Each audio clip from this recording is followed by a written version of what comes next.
मचिया ही बैठी है सासू तो बहू हरिया रज करें, बहू हरिया रज करें हो। सासू दई देहू चटकी चुनरिया, सागरवा पे जाइत, सागरवा पे जाइती हो। सासू तो बोलायू न पाई, ननद हंसी बोलई, ननद हंसी बोलाई हो।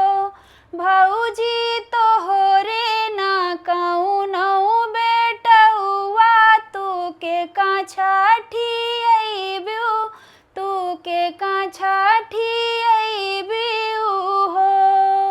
सासू जे निकरी दुअरवा, ननद पीछवरवा, ननद पीछवरवा हो।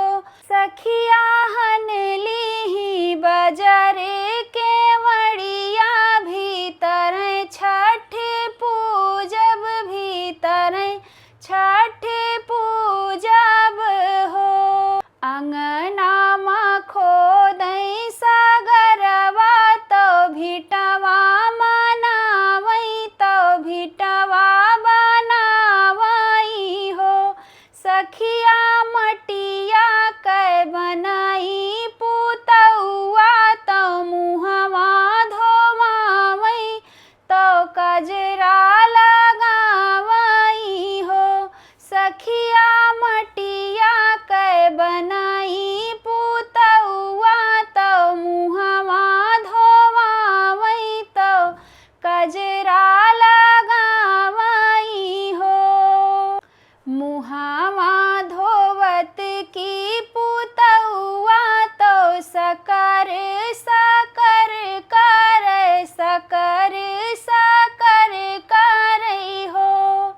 आरे अखिया माँ कजरा लगौतई, गोहर मार रोवई, गोहर मार रोवई हो। सासू जे दुआरा से आई, ननद सुनी धाई, ननद सुनी धाईनी हो। बहुआ के कर, बहुआ के कर रोवे गदलवा, केवड़िया तानी खोला, केवड़िया तानी खोला हो। बहुहर के कर रोवे गदलवा, केवड़िया तानी खोला, केवड़िया तानी खोला हो।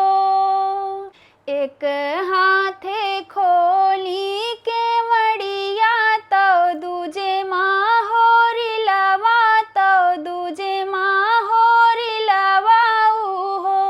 सासू मटिया कै पुतवा बनायो, रोवन कैसे लागई, रोवन कैसे लागई हो। सासू मटिया कै पुतवा बनायो, रोवन कैसे लागई, रोवन कैसे लागई हो। यतनी बचन सुनी